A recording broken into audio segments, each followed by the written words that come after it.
Assalamualaikum warahmatullahi wabarakatuh. Salam sejahtera dan salam bahagia untuk kita semua. Perkenalkan, saya Hasnawati SPD, pengawas Kabupaten Mamasa, Sulawesi Barat. Pada kali ini saya akan berbagi praktik baik yang saya berikan judul dari ruang kelas ke ruang refleksi. Inilah kisahku dalam melakukan pendampingan dan pembinaan. Selamat menyaksikan. Sebagai pengawas sekolah, saya menemukan sebagian besar guru di sekolah binaan masih memaknai pembelajaran sebagai penyampaian materi dan penilaian kognitif. Mengajar secara konvensional, di mana guru masih fokus pada ceramah dan buku paket.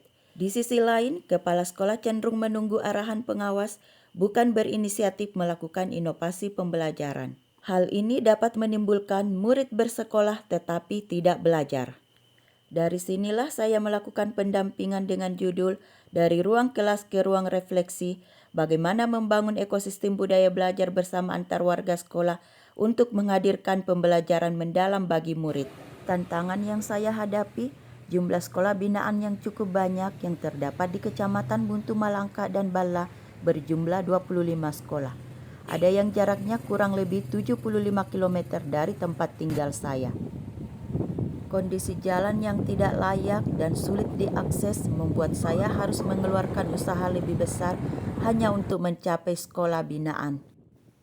Dalam beberapa kasus, saya harus berjalan kaki sehingga kunjungan ke sekolah lebih melelahkan, bahkan sampai sakit karena kecapean, dan membutuhkan waktu tambahan utamanya saat musim hujan, jalan tanah berlumpur dan sering terjadi longsor yang menyebabkan jalan tertutup, yang menyebabkan saya tidak dapat melanjutkan perjalanan ke sekolah binaan.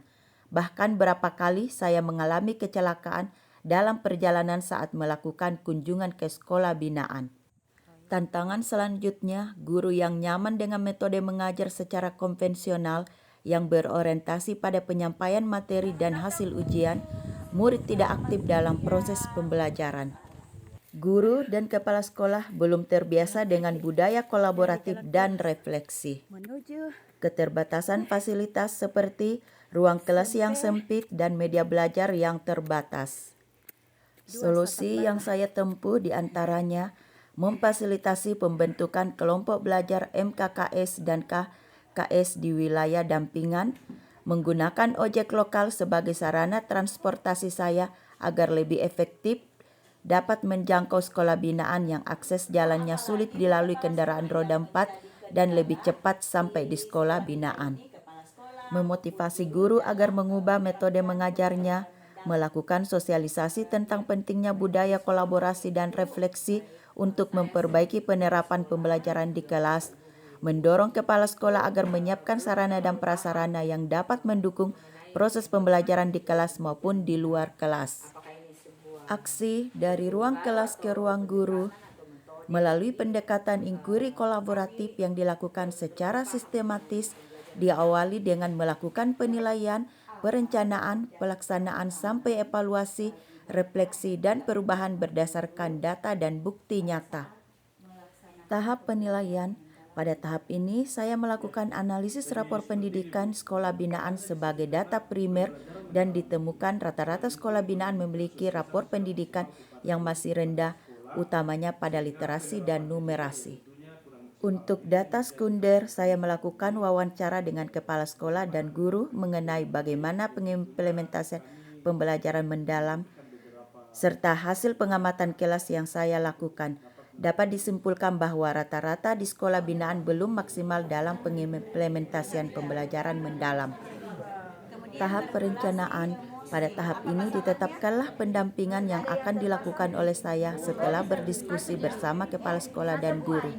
Di antaranya direncanakan BIMTEK pembelajaran mendalam bagi kepala sekolah dan guru, direncanakan pembentukan kelompok kerja tim kecil guru lintas mata pelajaran kelas yang siap menjadi komunitas inquiry kolaboratif, direncanakan penyusunan perencanaan pembelajaran mendalam dan dalam kelompok kerja yang akan dibentuk, direncanakan melakukan observasi kolaboratif, bukan observasi penilaian oleh pengawas.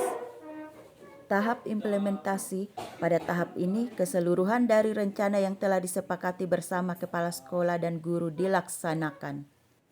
Yang terakhir, tahap evaluasi refleksi. Pada tahap ini dilakukan evaluasi refleksi bersama kepala sekolah dan guru dalam kelompok kecil apa yang telah menjadi hasil pengamatan pada saat pelaksanaan observasi kolaboratif dari ruang kelas ke ruang refleksi. Untuk mendiskusikan apa yang menjadi hasil pengamatan selama observasi kolaboratif dengan menggunakan panduan reflektif 3 tahap, seperti apa gambaran yang terjadi di kelas, mengapa hal tersebut terjadi, apa yang bisa dilakukan untuk memperbaiki hal tersebut, serta hal apa yang perlu ditingkatkan. Pengawas sekolah berperan sebagai fasilitator, bukan mencari kekurangan guru saat mengajar, dan pemberi penilaian. Dokumen yang dihasilkan dalam praktik baik ini berupa dokumen perencanaan dan pelaporan, di mana dokumen perencanaan dan pelaporan akan menyesuaikan dengan perkembangan teknologi, di mana dituangkan ke dalam sebuah aplikasi perencanaan dan pelaporan dalam aplikasi Excel. Menurut Ibu, apa yang terjadi di kelas tadi? Seperti apa perilaku peserta didik? Baik Bu, dari hasil pengamatan saya dari awal sampai akhir pembelajaran, perilaku peserta didik sangat aktif dan antusias dalam mengerjakan tugas proyeknya Bu. Dan kegiatan pembelajaran yang terjadi dalam kelas lebih kontekstual dan sangat bermakna. Seperti itu. Iya, Oke. Tadi juga salah satu pengamat ya di dalam kelas. Menurut Ibu di catatannya seperti apa? Kira-kira apa yang perlu lagi diperbaiki Bu untuk proses pembelajaran berikutnya yang bisa dicoba? Seperti itu. Oke, dari hasil pengamatan saya yang perlu ditingkatkan yaitu agar lebih memunculkan aktivitas pada tahap pengaplikasian Ya. dan merefleksi pada peserta didik. Seperti itu. Berarti mungkin yang baru muncul tadi di sana aktivitas memahami. Iya Bu, belum pada tahap Mengaplikasi dan merefleksi. Jadi itu yang perlu lagi dimunculkan pada proses pembelajaran berikutnya. Salam bahagia, saya Yohanes SPD, Kepala SMP Negeri 2 Buntu Malangka. Kali ini saya mau menyampaikan bahwa saat ini kami sangat bersyukur karena Ibu pengawas kami telah melakukan pendampingan dengan sangat bagus sehingga kami telah meninggalkan pendampingan yang bersifat hanya administratif dan penilaian. Saat ini pendampingan Ibu pengawas sudah dilakukan secara profesional sehingga fungsi kami sebagai instructional leader itu dapat berlangsung dengan baik dan kami boleh melakukan kerjasama dengan para guru untuk membangun kelompok-kelompok belajar sehingga proses pembelajaran di sekolah kami berjalan dengan baik. Terima kasih. Selamat siang, saya Leti SPD, guru di SMP Negeri 2 Buntu Malangka. Dengan adanya pendampingan belajar profesional dari pengawas sekolah, saya memperoleh beberapa manfaat, yaitu saya terbuka terhadap umpan balik dan refleksi. Kemudian saya bisa meningkatkan kemampuan merancang pembelajaran yang berfokus pada pengalaman belajar siswa. Kemudian saya juga mampu melakukan observasi rekan sejawat dan diskusi reflektif dengan objektif. Terima kasih. Saya Asmi Jelita dari kelas 9 SMP Negeri 2 Buntu Malangka.